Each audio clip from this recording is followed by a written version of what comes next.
pneu de la voiture. Elle était sortie de la voiture pour cueillir une magnifique fleur du désert. Alors que les maris descendaient en regardant le pneu, il entendit un cri horrible, sauta, il courut au son des cris de sa femme, pour trouver son raid gelé, regardant dans les yeux d'un serpent. Après avoir tué le serpent, il lui demande pourquoi elle ne s'est pas éloignée, à quoi elle répond. Quand j'ai regardé dans ses yeux froids, tout ce qu'elle pouvait faire était de crier. Tout doit se résumer à la puissance de Dieu ou de Satan. Il n'y a pas de parcours de clôture ici. Mais Satan n'a pas pu garder Jésus. Grâce à Dieu pour toujours. N'attendez pas qu'il soit trop tard. Devenez membre de la chaîne Today et bénéficiez de réconfort et de soutien dans les moments difficiles. Cliquez sur le lien dans la description de la vidéo mardi 9 avril 2024 page 3. Il ne pouvait pas le garder, car Jésus est venu pour nous libérer du péché et de la puissance des démons. Avez-vous été libéré du pouvoir de Satan aujourd'hui? Connaissez-vous Jésus comme votre sauveur personnel? S'il vous plaît, venez à lui pour le salut dès maintenant. Priez, Seigneur Jésus, je crois que tu es mort pour moi, je me repens de mes péchés et je te demande de venir dans mon cœur et de me sauver pour toujours. Amen. Si vous avez fait confiance à Christ comme votre sauveur, allez parler de lui à quelqu'un dès maintenant. Pour obtenir de l'aide pour grandir en Christ, écrivez-nous à UKBISPO Evangelisme case 1011, Pin Mountain, GA 31822 GLUC, @earthlink.net. Pour chaque cœur il y a un repos, une paix qui est donnée, bien que magnifique en soit la preuve. Le Dieu a ordonné à son Fils de libérer l'âme, de donner la vie éternelle à ceux qu'il reçoit. Il y a la miséricorde et le pardon, qui transpercent l'âme. Visitez simplement son nom, celui de Jésus le Seigneur. Il a promis de répondre. Si seulement vous priez, alors demandez le salut. Faites-le aujourd'hui. Par GLH 30 07 89. N'attendez pas qu'il soit trop tard. Devenez membre de la chaîne Today et bénéficiez de réconfort et de soutien dans les moments difficiles. Cliquez sur le lien dans la description de la vidéo mardi 9 avril 2024 page 4. Le fruit de la tentation. De résumé. Comment la tentation se concrétise à travers un processus de gestation. Par Carlos Camarena. Le fruit de la tentation. De Jacques 1, 15 Éphésiens 2, 8 à 10. Introduction à James 1, 14 nous a présenté la semaine dernière comment fonctionne la tentation. Il l'a illustré avec la métaphore de la façon dont un poisson tombe ou comment les désirs ou la concupiscence conduisent les gens à mordre à l'hameçon et à tomber. Jacques a dit avec insistance en un trait que Dieu n'est pas celui qui tente les gens, compte tenu des concepts qui existent selon lesquels Dieu est celui qui soumet les gens à la tentation de. Et bien que Jacques semble mettre toute la responsabilité entre les mains de celui qui est tenté, derrière chaque tentation se trouve évidemment le serpent subtil, comme ce fut le cas pour Ève et Adam 3. Ce que fait Santiago, c'est tenir pour acquis que la voix du serpent est celle qui crée le désir. Cette graine que nous avons en nous à travers le premier Adam est ce qui nous pousse à répondre à la tentation et à tomber dans le péché. 4. Comme pour faire écho aux accusations d'Adam et Ève, le serpent m'a trompé et vous, Dieu avait créé le serpent, vous êtes donc à blâmer, dit Jacques. Non, vous avez répondu à votre propre désir, à votre propre chair. Dieu les a prévenus dès le début. 5. Jacques prive ceux qui cèdent à la tentation de toute excuse pour vouloir blâmer quelqu'un. La faute en incombe à soi-même. La culpabilité d'avoir été attrapé, séduit et entraîné à tout avoir avec une décision personnelle. 6. Tout comme personne n'est sauvé par la bonté d'autrui,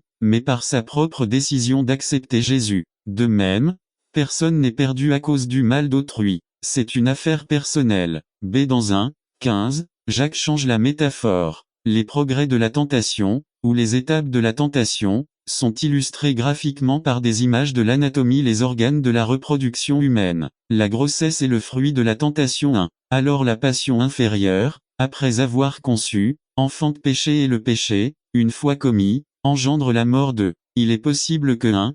14 utilise la métaphore d'une personne qui, face à la séduction, finit par se coucher et que le 1.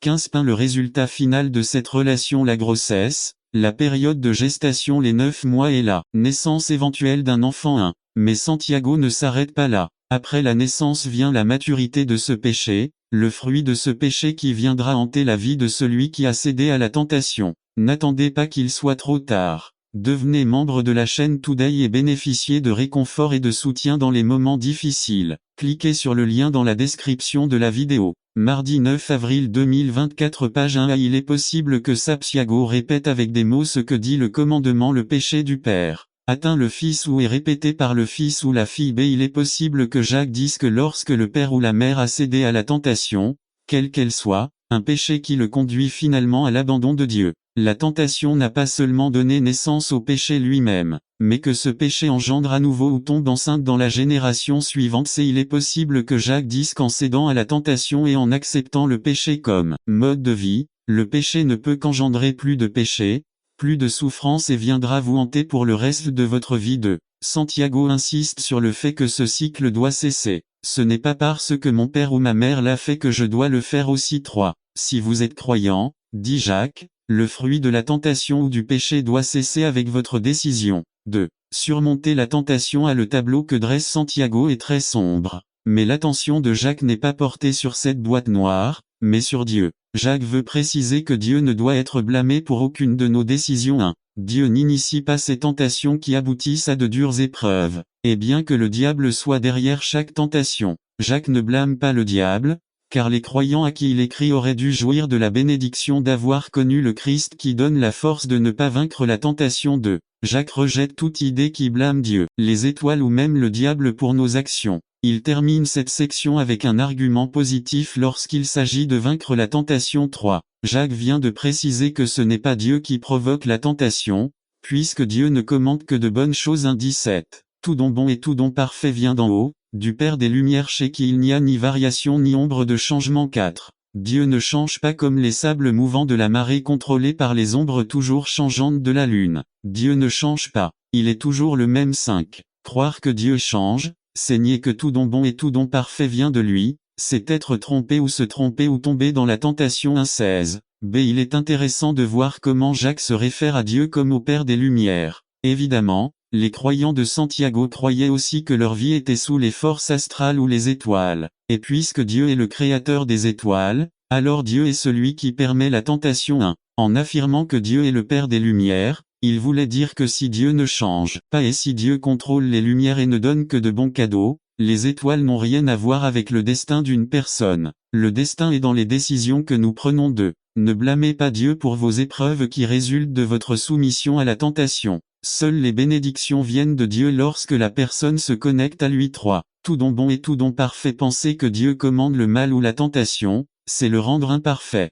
C'est comment éviter et surmonter la tentation. N'attendez pas qu'il soit trop tard. Devenez membre de la chaîne Today et bénéficiez de réconfort et de soutien dans les moments difficiles. Cliquez sur le lien dans la description de la vidéo. Mardi 9 avril 2024 page 2.1. Sachez qu'ils arrivent. Penser que certaines tentations ne peuvent pas nous atteindre est la plus grande erreur à laquelle le croyant puisse devenir la proie. Ce sont eux qui sont les victimes de reconnaître et détecter la tentation. Moi seul sais ce que je suis tenté de faire. 3. Éviter la tentation. Moi seul peux prendre la décision de ne pas me soumettre aux tentations auxquelles je suis susceptible. 4. Décider de ne pas céder à la tentation, tout comme Daniel et ses compagnons l'ont résolu dans leur cœur, tout comme Joseph a fui face à la tentation. Jacques termine avec le plus grand cadeau que Dieu puisse faire. Tout comme céder à la tentation engendre le péché, la seule victoire sur la tentation est. 18. Être engendré de Dieu. Soyez les prémices divines. 1. Nous sommes créés par Dieu. 2.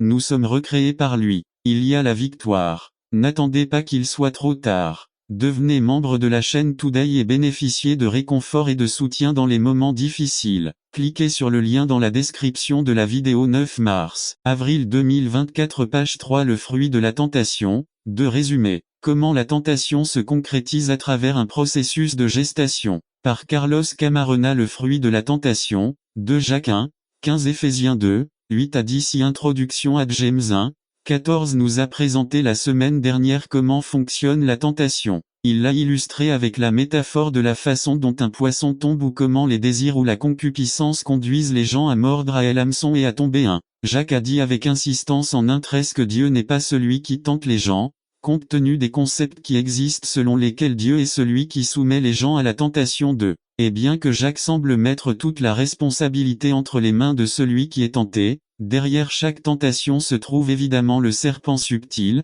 comme ce fut le cas pour Ève et Adam. 3. Ce que fait Santiago, c'est tenir pour acquis que la voix du serpent est celle qui crée le désir. Cette graine que nous avons en nous à travers le premier Adam est ce qui nous pousse à répondre à la tentation et à tomber dans le péché. 4. Comme pour faire écho aux accusations d'Adam et Ève, le serpent m'a trompé et vous, Dieu avait créé le serpent, vous êtes donc à blâmer, dit Jacques. Non, vous avez répondu à votre propre désir, à votre propre chair. Dieu les a prévenus dès le début. 5. Jacques prive ceux qui cèdent à la tentation de toute excuse pour vouloir blâmer quelqu'un. La faute en incombe à soi-même. La culpabilité d'avoir été attrapé, séduit et entraîné à tout avoir avec une décision personnelle. 6. Tout comme personne n'est sauvé par la bonté d'autrui, mais par sa propre décision d'accepter Jésus. De même, personne n'est perdu à cause du mal d'autrui. C'est une affaire personnelle. B. Dans 1, 15, Jacques change la métaphore. Les progrès de la tentation, ou les étapes de la tentation, sont illustrés graphiquement par des images de l'anatomie, les organes de la reproduction humaine. La grossesse est le fruit de la tentation. 1. Alors la passion inférieure, après avoir conçu, enfante péché, et le péché, une fois commis, engendre la mort. 2. Il est possible que 1.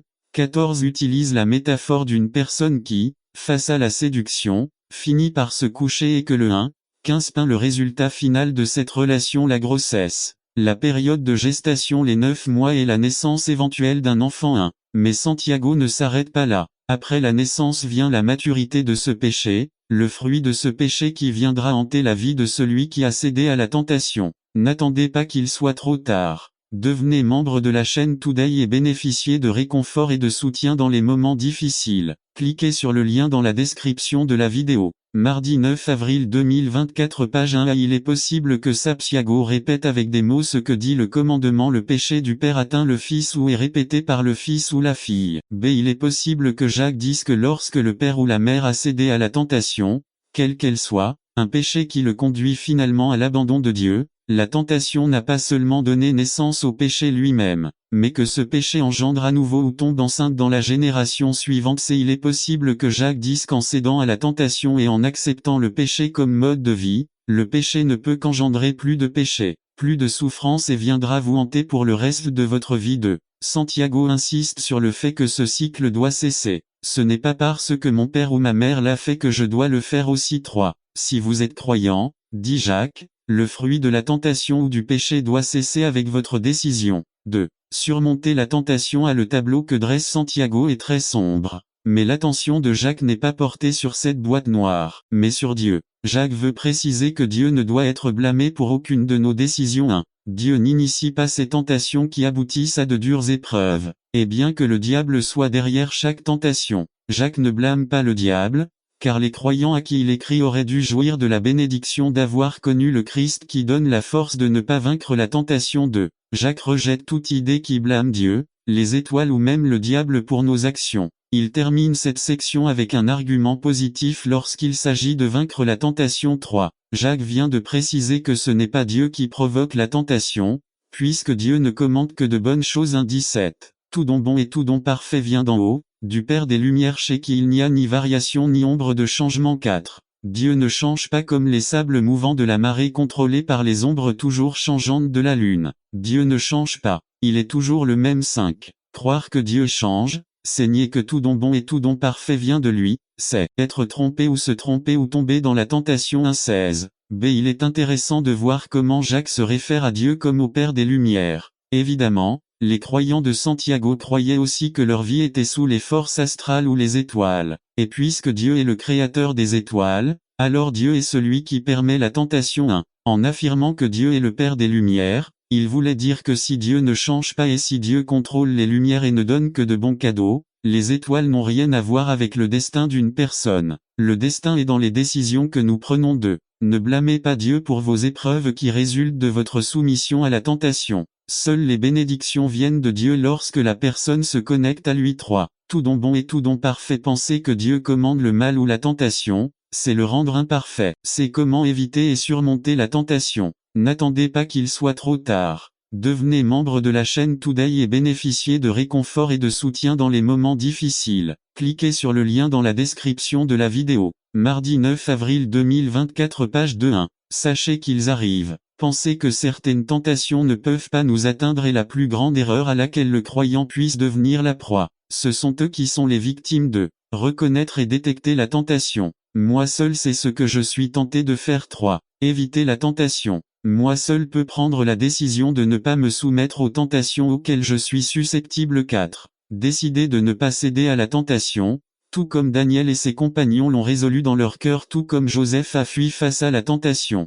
Jacques termine avec le plus grand cadeau que Dieu puisse faire, tout comme céder à la tentation engendre le péché. La seule victoire sur la tentation est un 18. Être engendré de Dieu. Soyez les prémices divines. 1. Nous sommes créés par Dieu. 2. Nous sommes recréés par lui. Il y a la victoire. N'attendez pas qu'il soit trop tard. Devenez membre de la chaîne Today et bénéficiez de réconfort et de soutien dans les moments difficiles. Cliquez sur le lien dans la description de la vidéo. Mardi 9 avril 2024, page 3. Surmonter la tentation. Résumé. La directive de Jacques pour vaincre la tentation par Carlos Camarena. Surmonter la tentation. Jacques 1, 12 à 13 de Tim 4, 7 à 8. Introduction à lorsque le croyant est confronté à des épreuves, des tribulations, des injustices, souffrances et coups de vie, comment réagir? C'est la question qui préoccupe désormais Santiago. Lorsque le croyant est confronté à de telles situations, deux attitudes sont possibles, une positive et une négative. 1.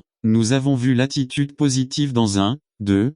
Comptez tout cela comme de la joie. La raison pour laquelle le croyant devrait adopter cette attitude est que les épreuves produisent de la patience ou de la persévérance. 2. Jacques souhaite souligner cet aspect de la souffrance et de l'épreuve. La patience est une vertu qui naît et ne s'épanouit qu'au milieu des épreuves ou des tribulations. Mais il existe aussi une attitude négative envers les épreuves dans la communauté à laquelle Jacques écrit. Il y avait ceux qui, au lieu de persévérer et d'apprendre à vivre avec joie même au milieu des épreuves, non seulement se sont soumis aux effets des épreuves, mais ils allèrent même jusqu'à en blâmer Dieu. 1. Dans leur esprit, Dieu était la source et la cause des maux qui leur arrivaient. Jacques réagit en proposant une explication pratique de l'existence du mal à la lumière de la bonté de Dieu. 2. Ce n'est pas Dieu qui tente, dit Jacques, mais les tentations résultent de nos désirs internes produits par la déconnexion d'avec Dieu. 3. Pour Jacques, Dieu nous conduit à la tentation, comme les premières versions de la Bible traduisaient le Notre Père ne nous induit pas en tentation. 4.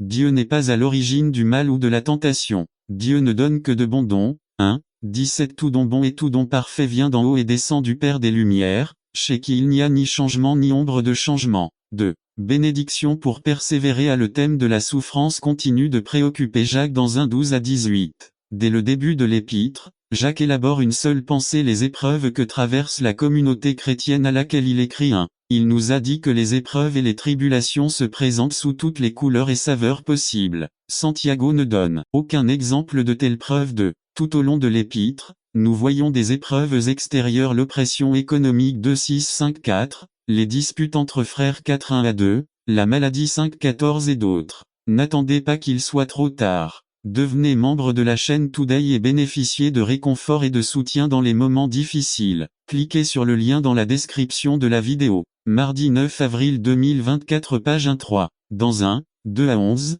James a clairement indiqué que de nombreux tests sont d'origine externe. Dans 1, 9 à 11, que nous n'entrerons pas dans les détails, il parle de la manière oppressive dont les chrétiens riches opprimaient les chrétiens pauvres. 4. Il dit simplement aux riches qui ont agi injustement qu'ils périront comme les plantes dans la chaleur ou les vents de sable. Ils ne seront pas sauvés, parce que, au ciel, il n'y aura aucune distinction. Certains riches, parce qu'ils ont de l'argent, croient pouvoir contrôler le reste de l'Église. 5. Il offre 2 béatitudes aux pauvres. 1, 12 et 1, 25. La bénédiction vient à ceux qui répondent positivement à l'épreuve, ils sont plus affermis en Dieu. 6. C'est le même message que Jésus, dans le sermon de la vallée que Luc rapporte, contrairement à Matthieu qui dit bienheureux les pauvres en esprit. 5, 3, Luc dit bienheureux vous qui êtes pauvres, car le royaume des cieux est à vous. 6, 20. B1, 12 est le texte clé. Cela fait partie de l'argumentation sur la façon dont la victime réagit aux épreuves. On répond par persévérer. 1, 12 ou en blâmant Dieu. 1, 13, 1. Dans l'une des premières études, j'ai expliqué que les mots épreuve et tentation sont des traductions du même mot grec pérasmo. 2. Les épreuves 1, 2 font référence à des souffrances produites de l'extérieur. Ces tests échappent à ma décision, échappent à mon contrôle. Il peut s'agir de maladies, d'accidents, d'abus, d'injustices, de problèmes familiaux sur lesquels je n'ai aucun contrôle. 3. Ce sont les pressions quotidiennes que nous subissons tous. Je ne peux rien faire pour les résoudre. C'est pourquoi il est nécessaire d'avoir de la patience ou de la persévérance et ainsi de pouvoir avoir de la joie même au milieu de ces épreuves. 4. Les tentations 1, 12, par contre, sont des souffrances intérieures. Souffrances produites par son propre choix pour ma décision ou mon indécision, pour avoir cédé à la tentation. Bref, suite à ma déconnexion. Ce concept est clarifié en 1, 13 à 15. C1, 12 est le texte clé de transition entre les épreuves, celles sur lesquelles je n'ai aucun contrôle,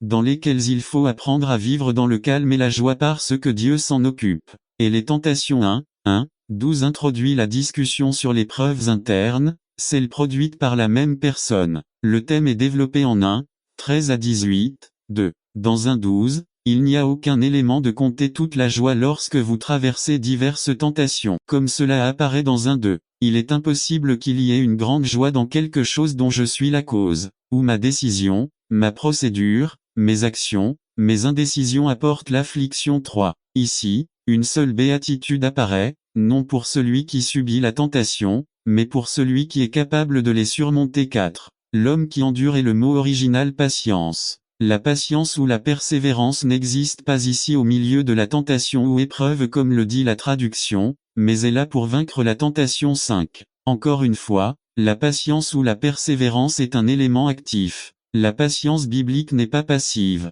La patience ne consiste pas à rester calme devant les longues files d'attente au consulat mexicain où l'on attend 4 heures pour qu'un tampon soit apposé en 10 secondes. Même si cette patience est bonne aussi, n'attendez pas qu'il soit trop tard. Devenez membre de la chaîne Today et bénéficiez de réconfort et de soutien dans les moments difficiles. Cliquez sur le lien dans la description de la vidéo. 9 mars, avril 2024 page 2-6. La patience biblique attend Dieu. Cela implique du courage et de la résilience. C'est s'accrocher à Dieu. C'est faire confiance à Dieu. Cela vient du résultat d'une connexion avec Dieu. Celui qui est connecté à Dieu est capable de surmonter la tentation, quelle qu'elle soit.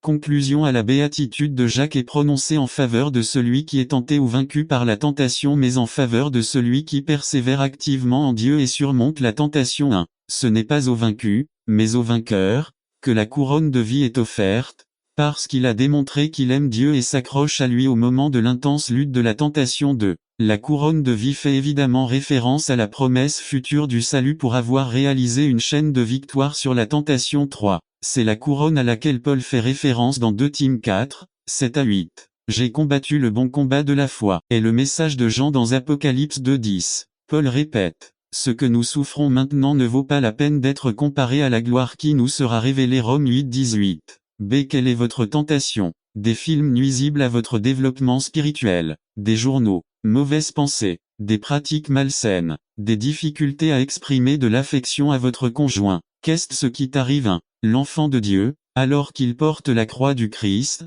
attend avec impatience la couronne de vie. Quelle que soit votre croix, l'urgence de Jacques est de supporter la tentation. 2. Le véritable enfant de Dieu reste ferme face à la tentation, non pas parce qu'il a le pouvoir, mais parce qu'il a combattu aux côtés de Dieu et a remporté la victoire. Il a combattu le bon combat de la foi et maintenant il met aussi la main sur la couronne, la vie éternelle. 3. Cette promesse s'adresse à ceux qui l'aiment. L'amour est une obéissance, pas des mots vides de sens. J'aime mon petit Dieu, mais on vit une vie de défaite. 4. Aimez Dieu du fond du cœur. Gagnez avec Dieu. À vous donc la couronne de la vie. Lisez 1, 16 à 18. N'attendez pas qu'il soit trop tard. Devenez membre de la chaîne Today et bénéficiez de réconfort et de soutien dans les moments difficiles. Cliquez sur le lien dans la description de la vidéo. Mardi 9 avril 2024 page 3. Demandez à Dieu sans hésiter. Demandez quoi? Résumé. Parfois nos requêtes à Dieu sont si déraisonnables, et pourtant par Carlos Camarena. Demandez à Dieu sans hésitation. Demandez quoi?